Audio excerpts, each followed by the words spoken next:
শাড়ির আঁচলটি নামিয়ে নিয়ে আস্তে আস্তে খুলতে খুলতে আবির বলল, ভাবি আমরা কি কাজটা ভালো করছি? এইভাবে শুভকে ঠকানো কি ঠিক হচ্ছে? কেন, ভুল কি আছে এতে?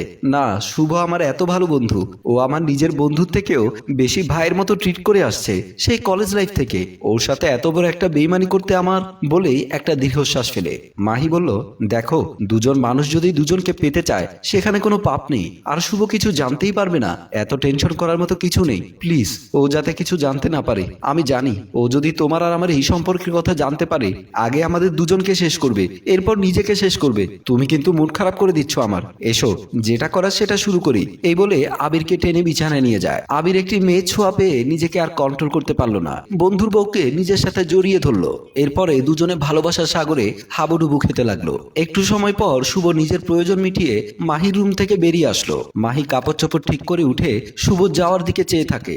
এদিকে আবির ওয়াশরুম থেকে বের হয়ে খাটে আতহেলান দিয়ে বসে, আর ওইদিকে মাহি ওয়াশরুম থেকে বের হয়ে নিজের খাটে এসে বসে আর কিসের জন্য একটা প্ল্যানিং করছে নিজের মতো। আর একদিকে আবির মিটমিট হাসছে আর নিজে নিজে বলছে, যাক, অনেকদিন পর নিজেকে একটু হালকা লাগছে, এখন থেকে প্রায় সময় ভাবিকে চেয়ে নেব আর নিজের খায়েশ মেটাবো। এই বলে নিজের চুল নিজে নাড়া দিল।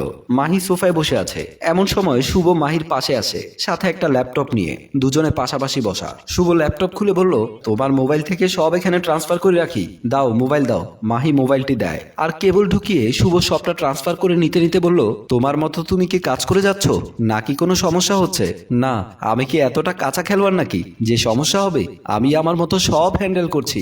আচ্ছা, অ্যাকাউন্টে গত সপ্তাহে টাকাগুলো ঢুকেছে নাকি নাকি পার্টি কোনো ডিস্টার্ব করছে? আরে, আমাকে তো তুমি চেনোই, আমার ফাদের একটা পাখিও উড়ে যেতে পারবে না, কারণ ওদের পাখনাগুলো যে আমার হাতে। তবে এবারে এখান থেকে মনে হয় চলে যেতে হবে, বেশি দিন থাকলে সচেতন হয়ে যেতে পারে। আগে কালকের কাস্টমার থেকে টাকা নিয়ে নেই, তাছাড়া তোমার কাছের মানুষ তো, হয়তো ব্যাপারটা একটু ঘোলাটে হতে পারে, সেটা তুমি জানো। যেভাবেই হোক তাড়াতাড়ি শেষ করো। তারপর মোবাইলে ঠুং শব্দে দুজনে মোবাইল দেখে আর দুজনে হাততালি দেয়। মাহি বলল, বাহ, 20 লক্ষ টাকা তাহলে অ্যাকাউন্টে ঢুকে গেল। আমি যাই, তোমার জন্য চা করে নিয়ে আসি। এই বলে চলে যায়। আর আবির ল্যাপটপ টিপছে। প্রায় এক সপ্তাহ পর আবির তার রুমে ঘুমাচ্ছে, আর এমন সময় তার মোবাইলে একটা মেসেজ নোটিফিকেশন আসছে।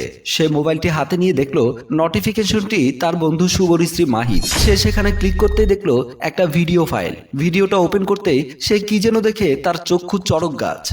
শরীর অবশ হয়ে আসতে লাগলো আবিরের, চোখে মুখে ঘাম বের হচ্ছে। আর কালক্ষেপণ না করে সে মাহির কাছে ফোন দেয়। ফোনটি রিসিভ করতে আবির বলল, মাহি ভাবি, এটা কি করেছো তুমি? তুমি আমাদের অন্তরঙ্গ মুহূর্তের ভিডিও ধারণ করেছো কেন?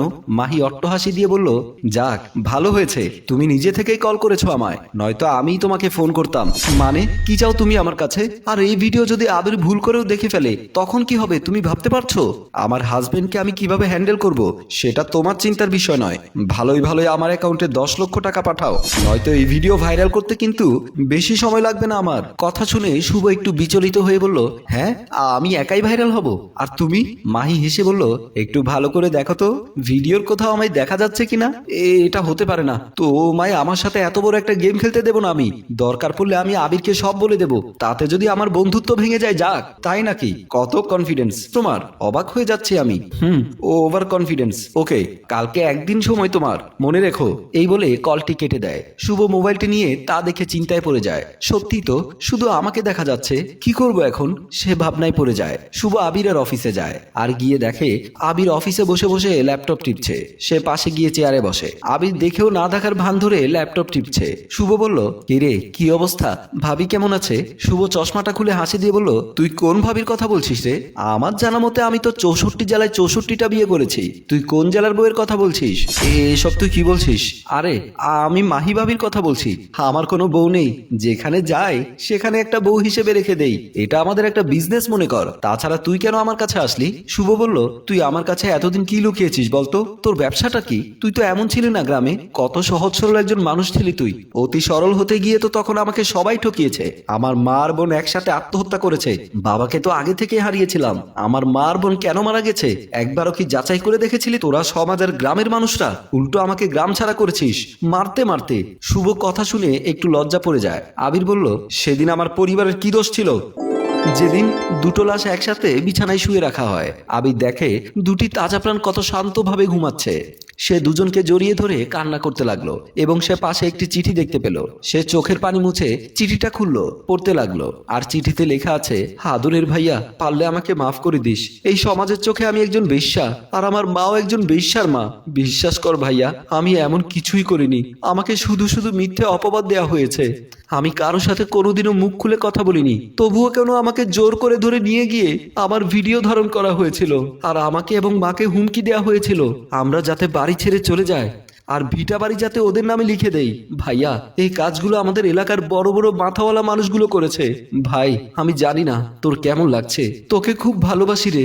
আমি মাকে সবটা খুলে বেড়ার পর মা মেয়ে দুজনেই সিদ্ধান্ত নেই এই মুখ কাউকে না দেখিয়ে ওপারে চলে যাব।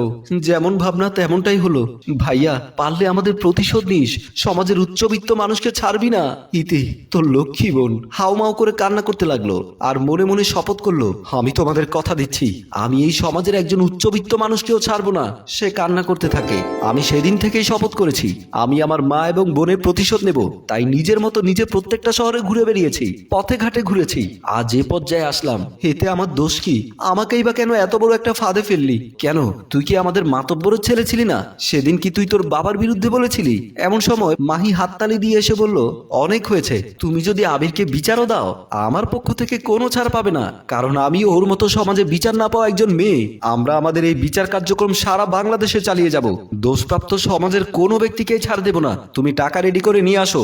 তোর একটা অপশন আছে, তুই আমাদের ভিটা বাড়ি ফিরিয়ে দিবি, না হয় তোর পরিবারকে নিয়ে গ্রাম থেকে বের হয়ে যাবি। তাহলে তোর ভিডিও নেট দুনিয়ায় ভাইরাল হবে না। শুভ কি বলবে না বলবে, সে দুজন থেকে ক্ষমা চেয়ে নিচ্ছে, কিন্তু ওরা দুজন কোনো পাত্তাই যেন দিচ্ছে না। আর এখানে একটা প্রতিশোধের ঘ্রাণ দেখিয়ে আমাদের গল্প শেষ করি। সম্মানিত ভিউয়ার্স, কথায় আছে, যেমন কর্ম তেমন ফল।